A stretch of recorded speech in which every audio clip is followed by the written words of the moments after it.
falar sobre otimismo, sobre educação e transformação social no Brasil, por exemplo, aí você vai ver as chamadas pedagogias progressistas, né? Eu trago aqui que, de alguma maneira, né, ou em parte, essas pedagogias brasileiras, pedagogia de Paulo Freire, pedagogia de Demerval Saviani, também tem esses ecos de otimismo pedagógico. As pedagogias crítico-progressistas brasileiras vão acrescentar, é claro, uma base do materialismo histórico dialético, sobretudo a pedagogia histórico-crítica nesse aspecto.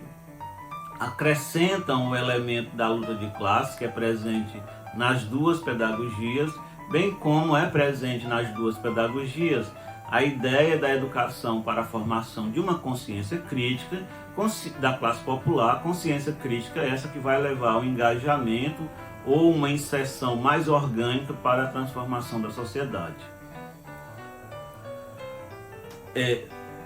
Porém, né, quando essas duas pedagogias, tanto a pedagogia libertadora de Paulo Freire quanto a pedagogia histórico-crítica de Saviani, no aspecto dessa relação da conscientização com a transformação da sociedade, ambas as pedagogias acrescentam elementos do otimismo pedagógico, o que na minha visão é inevitável, pois a ideia de transformação social, tendo a educação como via direta ou indireta, não é uma categoria histórica.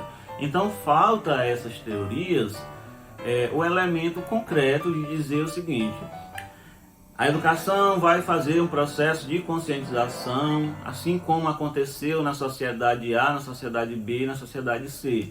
Falta esse elemento da categoria histórica, né? Então acaba que quando os autores vão apresentar este aspecto, ou no livro Pedagogia do Oprimido, ou no livro Escola e Democracia, de Paulo Freire e Saviani, respectivamente, eles vão para o campo das abstrações, vão para o campo das ideias, pela ausência desse elemento concreto. Isso fica claro, né, nesse esboço que eu faço sobre como se dá o processo de educação, conscientização e transformação social nos autores. No caso de Paulo Freire, por exemplo, você vê que tem aqui uma educação que parte da realidade, do contexto, uma educação que cria, né, uma relação professor-aluno mais horizontalizada por meio de ciclo de cultura, ciclo de debate. Você tem uma intervenção pedagógica, metodológica para a problematização da realidade. Você tem elementos que se provam como capazes de se construir um pensamento crítico esse que se mostra capaz de transformar o ser humano no sentido de um nível de consciência e até de ação social. Agora, esse último elemento, que é a transição da conscientização para o engajamento na transformação da sociedade, aí fica pendente, certo? Fica no campo de uma ideia, de um idealismo. Por quê? A ideia aqui é a seguinte: que o conjunto de consciências transformadas, as pessoas conscientizadas, elas vão se somar e vão se mobilizar a ponto de fazer as transformações políticas e sociais, o que até hoje não aconteceu, pelo menos em larga escala, em nenhuma sociedade. E isso é muito parecido, claro que por caminhos e com fundamentos um pouco diferentes, em Saviani, mas é a mesma perspectiva, né? Você parte da prática social, você tem a problematização.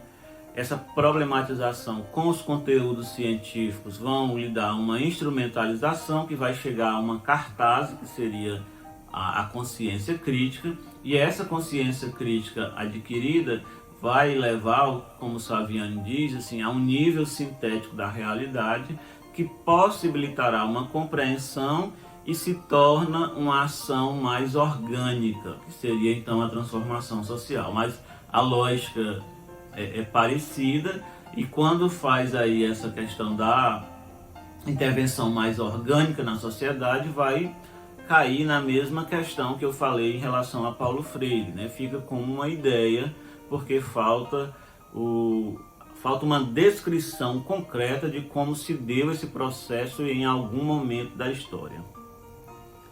O próprio Paulo Freire e Saviani também, eles não ficaram imunes a essa questão, né?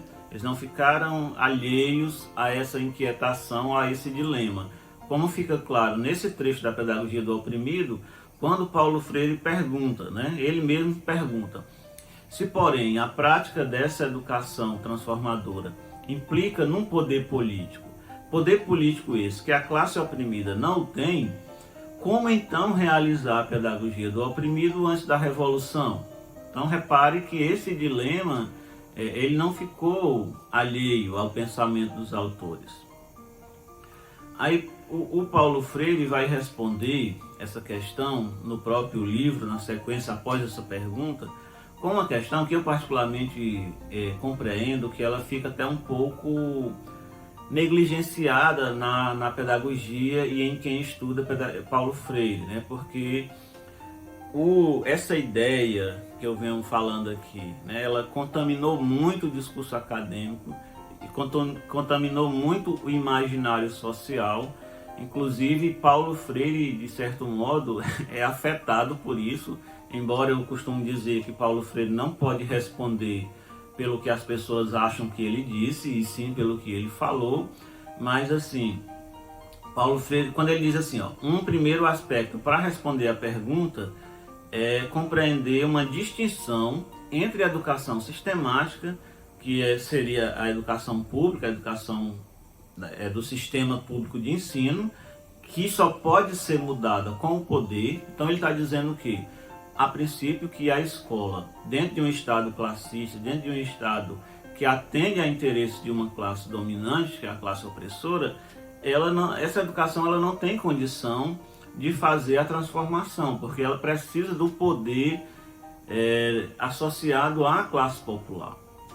Então ele aposta na segunda categoria, que são, na verdade, os trabalhos educativos realizados com os oprimidos no processo de sua organização. Então, o que fica claro, pelo menos no meu entendimento aqui, é que Paulo Freire, primeiro, ele não descarta a importância da educação escolar, educação sistemática, porém, essa educação ela não vai garantir as condições objetivas para a transformação social. Então, ele aposta, entre aspas, né, que não é exatamente uma aposta, de que, junto com essa educação sistemática, é preciso fazer uma pedagogia nos processos organizativos da classe popular ou da classe oprimida.